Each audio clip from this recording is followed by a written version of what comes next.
Let's bring in NBC News White House correspondent Aaron Gilchrist, Republican strategist Susan Del Percio, Politico's White House correspondent Eugene Daniels, and Boston Globe columnist Kimberly Atkins-Storr, co-host of the Sisters-in-Law podcast. Aaron, the president is standing by DOGE, but some Trump cabinet members are taking a stand against it, at least this 5 accomplishments email request, and ones supporting that directive initially, including Health and Human Services Secretary Robert F. Kennedy Jr., has now warned employees and staffers that their responses could be read by malign foreign actors. So what's the White House saying about all of this? Well, Anna, let me add to the confusion a little bit here. We just heard from a counselor to the president. Alina Habba spoke out on the driveway outside the West Wing a little while ago and was asked about clarifying the directive to respond to this email that went out on Saturday or not to respond to it. And she said that the president does expect people to respond, to tell them what accomplishments they made. And part of her statement was that if you don't, there will be repercussions.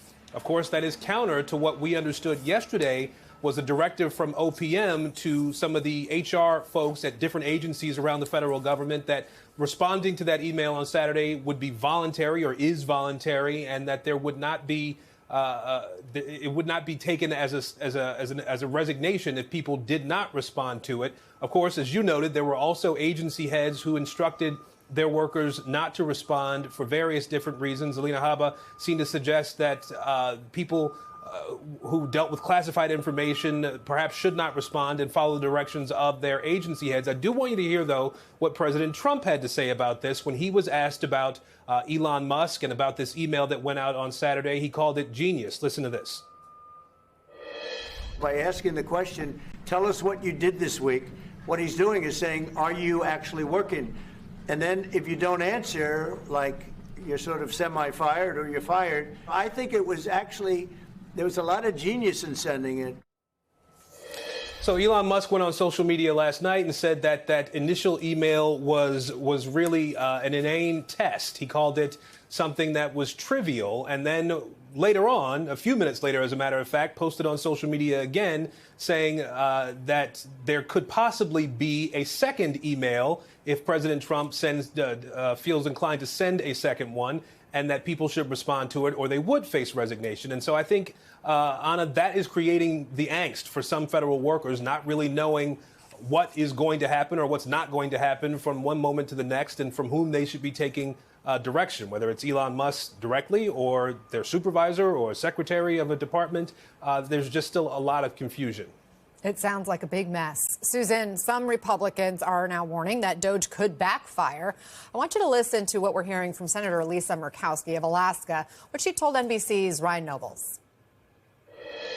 Just a little bit of humanity and dignity to the process, I think, is what many of the Alaskan federal employees are asking for. And I don't think that that's asking for too much. There is a way to do this that is proper, that is lawful, and also treats our federal employees with a little bit of dignity. Dignity, compassion. Susan, are we starting to near that limit in terms of how far Musk can push this? And is Trump now starting to lose the PR battle when it comes to compassion? Well, it's not just compassion, and I also think it's logic. I think that's what people are looking for. For example, if you're going to fire a certain amount of your workforce, typically you let agencies' heads know what's the percentage, and it's up to them to make the cut. The idea of compassion and Donald Trump are not two things that typically go together. I think mostly of his immigration policies when I say that.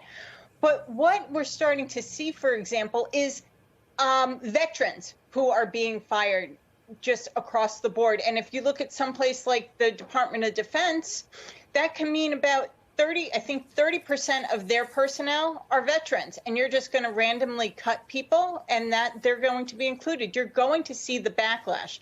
But as long as Elon Musk is bearing the brunt of it, Donald Trump is okay with it, because Donald Trump will be fine until it starts hurting his poll numbers, and then probably throw Elon Musk under a bus.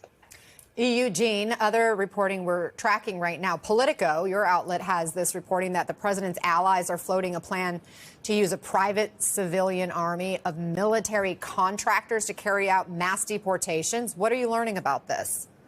Yeah, I mean, that this conversation that's happening in this deportation plan is they realize, the federal government, Donald Trump and his allies, that they don't have the resources within the government to do the things that they promised on the campaign trail, that he wanted to do in the first 4 years of his administration. So looking to other ways to do that, folks like Eric Prince, right, who a lot of folks know that name with Blackwater, to create this, private force, private army, call it what you want, to go out and find people. And this is just like with DOJ, another question of the legality of that, right? Can a private group of human beings go around on behalf of the federal government, snatching people out of their homes, out of their workplaces, and possibly out in public when they're out with their family? Those are the kinds of questions that folks still don't have answers to. But my colleagues Dasha and Maya Ward did a lot of work on this, and it's a really fascinating piece, and it's not the end of that story either.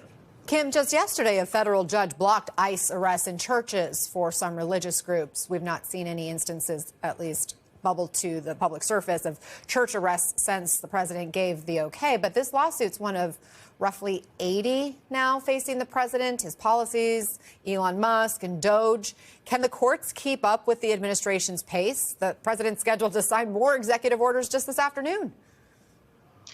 Well, so far they have been, and I would keep a close eye, particularly on comments that we've heard in the last week or so from two federal judges, including yesterday in a courtroom in D.C., questioning the legal authority of DOJ and of Elon Musk. There was an exchange between a DOJ attorney and Judge Collar-Cotelli, who the judge kept asking, name one DOJ administrator, who is in charge of DOJ? And the DOJ was going to such contortions to keep Elon Musk away from that, saying that he has no role with DOJ for the clear constitutional reasons, and could not name a single administrator of that. And the judge said, well, how am I supposed to judge the legality and constitutionality of this organization if you can't even tell me who's in charge? So I think sooner than later, we will get the first of orders that are casting doubts, aspersions on